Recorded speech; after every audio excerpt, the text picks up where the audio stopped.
할렐루야. 오늘도 우리 주님을 사랑하는 사람들과 함께 주님의 말씀 공부하는 시간 갖겠습니다. 2025년 6월 10일 화요일입니다.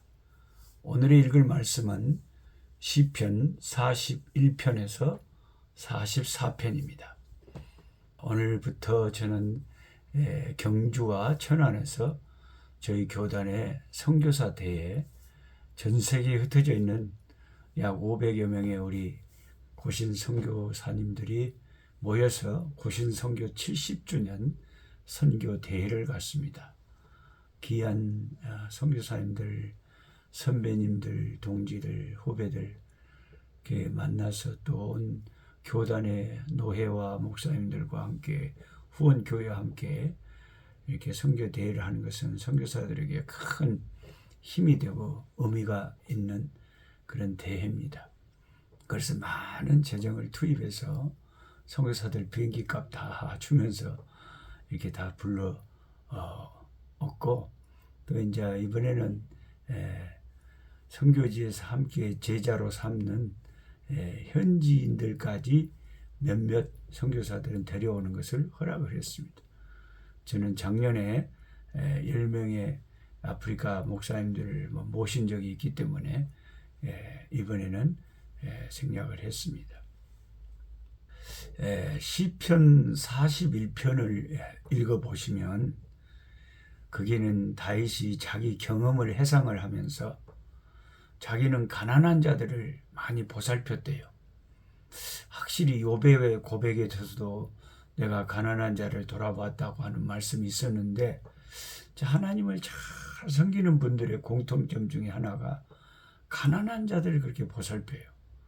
그래서 하나님은 고아와 가부의 하나님이다 그러시잖아요. 그 하나님을 닮아서 하나님 잘 믿는 분들은 항상 가난한 자들 생각해요.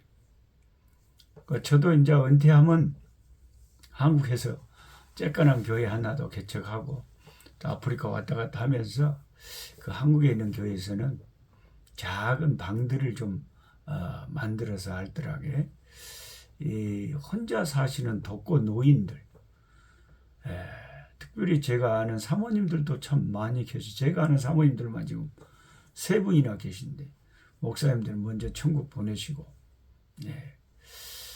참 그 김두현 목사님 사모님도 계시고 조한식 목사님 사모님도 계시고 또 우리 육도교회 그 목사님 사모님도 계시고, 하여튼 먼저 목사님을 천국에 빠이빠이 해놓고 혼자 사시는 사모님들, 또 서울의 사랑 기도원의 우리 최정기 목사님 90이 다 되셨는데, 이런 그 외로운 노인들을 같이 모시고 제 아내랑 같이 살면서 같이 예배드리고 같이 이야기도 두런두런 하고 그렇게 살고 마지막 이렇게 임종을 지켜드리는 것이 참 제가 하고 싶은 일 중에 하나예요. 선교하면서 한국의 독거노인들. 그 뭐 하나님 어떻게 하실지 모르겠습니다 하는 그런 꿈이 있어요, 제가. 근데 이제 다윗의 시편 41편을 보면 자기는 가난한 사람들을 꽤 많이 돌보고 살았는데, 근데 막상 자기가 공공한 처지에 있을 때 아무도 곁에서 도와주는 이가 없었대요. 참 섭섭하겠네요. 그러니까 이거 오직 하나님만이 그의 도움이 되어 주셨다고 고백을 합니다. 인간적으로 되게 섭섭하고 외로웠겠죠. 그래도 전능하신 하나님께서 그 친구가 되어 주시는 특권을 누렸습니다. 41편 4절에는 다윗의 고통이 그의 범죄와 관련되었음을 보여줍니다. 이때 원수들은 가만히 있지 않습니다.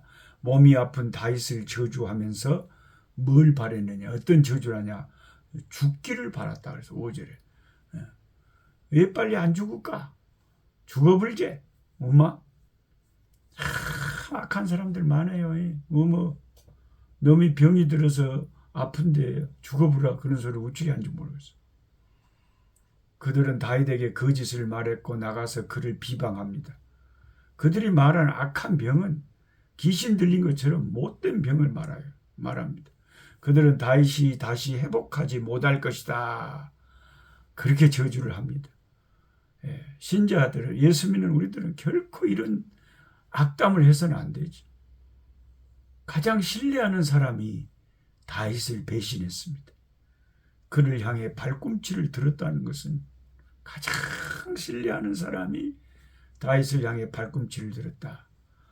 사람이 배신당할 때 그렇게 마음이 아파요. 배신당할 때. 나는 겁나게 참 신뢰하고 사랑했는데 그 사람이 뒤에서 나의 뒤통수를 쳐볼지 몰랐지. 이것은 예수님께서 가룟 유다에게 배신을 당하는 상황에서 요한복음 13장 18절에 이 시편 41편의 말씀을 인용하셨습니다. 다윗 자신도 이런 배신을 경험했던 것입니다.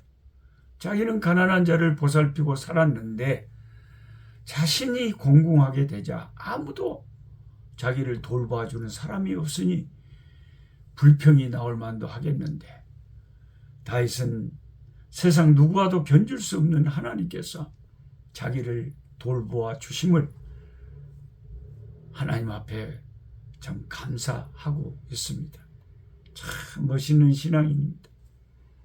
시편 41편 10절의 기도는 잘못 읽으면 아주 보복적인 기도라고 익힐 수가 있어요. 주 여호와여, 내게 은혜를 베푸시고 나를 일으키사 내가 그들에게 보응하게 하소서. 내가 저들에게 복수를 할 수 있게 해달라. 이렇게 익힐 수가 있는데, 근데 우리가 그렇게 이해를 하면 안 됩니다. 구약의 이런 기도를 이해하는 한 가지 방법은 하나님을 향한 배역 거부에 대하여 하나님 자신이 가지고 계시는 분노와 심판의 정서를 공유하는 기도라는 것입니다. 여기서 다윗은 개인적인 차원의 보복이 아니라 이스라엘의 왕으로서 하나님의 공의를 실현하려는 마음을 드러내는 것입니다. 하나님의 공의 차원에서 그 보복을 말하는 거죠. 다윗은 자기를 괴롭히던 원수들이 그들의 소원을 이루지 못하는 것을 보고 주님께서 자신을 기뻐하고 계심을 확신합니다. 하나님께서 보시는 것은 진실함입니다. 이걸 영어 단어로 좀 어려운 단어입니다만은 인테그리티다 그래요. 인테그리티. 아주 깨끗하고 진실한 인테그리티. 하나님이 보시는 것은 그 사람의 그 깨끗한 진실을 보는 거죠. 그것이 12절에 온전한 중회라는 말에 들어요. 온전한 중회. 그 온전함이 인테그리티. 하나님께서는 나의 진실함을 아시고 나를 붙들어 주시며 나를 영영히 주 앞에 세우신다고 다윗은 고백합니다. 이것이 모든 예수 믿는 사람들의 공통적인 고백이죠. 하나님이 내 진실을 아셔. 하나님이 내 진실을 아시기 때문에 하나님이 나를 붙잡아 주실 거야. 시편 41편은 그리스도인이 가까운 친구의 배신으로 외로울 수 있지만은 피할 수 없는 하나님의 친밀하심과 도움을 경험하는 복을 말하고 있습니다. 우리는 가난한 자를 보살피고 있습니까? 이것은 돈이 많고 적은 문제가 아닙니다. 돈이 없어 못하는 것이 아니라 하나님의 마음이 없어 못하는 거죠. 주님의 말씀을 기억합시다. 사도행전 20장 35절에 뭐라고 써져 있습니까? 주는 것이 받는 것보다 더 복이 있다. 주는 것이 받는 것보다 더 복이 있다. 즉 아프리카 성도들에게 늘 목사님들에게나 이런 설교합니다. 하도 이 사람들은 막 얻어먹으려고 애썼고 너무 그래 싸서 어찌 그렇게 예수 믿는다는 사람들이 너무 주려고 생각을 안 하고 얻어먹으려고 막 그렇게 생각을 한다. 이 목사님들도 나만 보면 그냥 나를 무슨 ATM 기계인 줄 알아. 막 카드만 넣으면 돈이 똑똑 나오는. 어떻게 저 노록서 선교사한테 달라붙어서 얻어먹을까. 그런 생각만 하는 것 같아서 속상해 죽겠어요. 좀 안 그랬으면 좋겠는데. 가난한 사람들은 늘 교회 안에 밖에 우리 주변에 있습니다. 예수님은 작은 자 하나에게 한 것이 내게 한 것이다. 그들이 결코 상을 잃지 않을 것이라고 약속하셨습니다. 그러니까 예수 믿으면서 참 중요한 것이 하늘이 열리는 복을 받아야 돼. 예수님께서 세례를 받으시고 오실 때 하늘이 열리고 성령이 비둘기같이 마셨다. 이게 우리 교회가 이제 소망이 있고 또 내가 영적으로 소망이 있으려면 내 영에 참 눈이 열리고 하늘이 열려버려야 돼. 그리고 또 한 가지가 뭐냐? 작은 소자 하나에게 한 것이 주님께 한 것이다.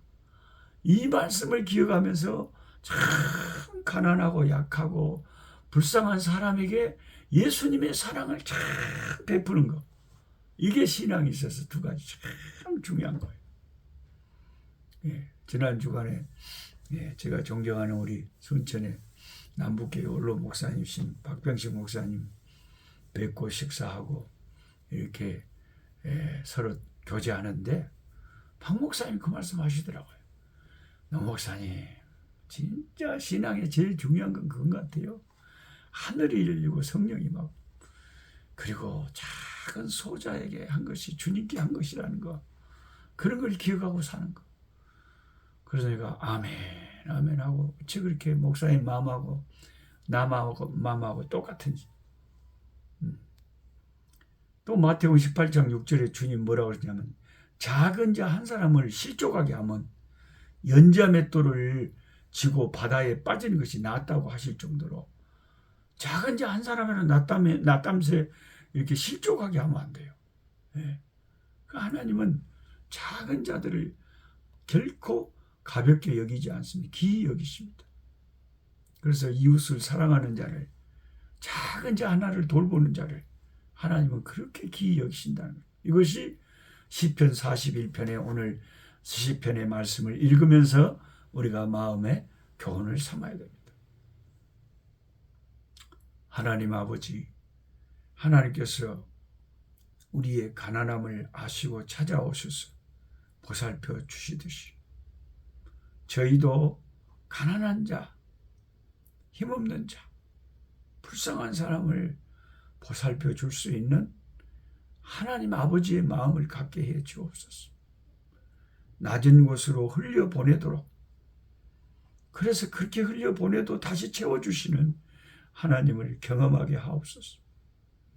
가난한 자들을 돌보지 못하는 것은 돈이 없고 여유가 없어서가 아니라 아버지의 마음이 없어서인 줄 압니다. 오늘 우리에게 아버지의 마음을 부어주시고 아버지의 마음으로 가난하고 힘없는 자들에게 다가갈 수 있는 우리의 삶이 되게 하여 주옵소서. 예수님의 이름으로 기도드리옵나이다. 아멘. 약한 자 힘주시고 강한 자 바르게 주한 자 정택함이 주님의 뜻이라. 해 아래 압박 있는 곳 주 거기 계셔서 그 팔로 막아 주시어 정의가 선하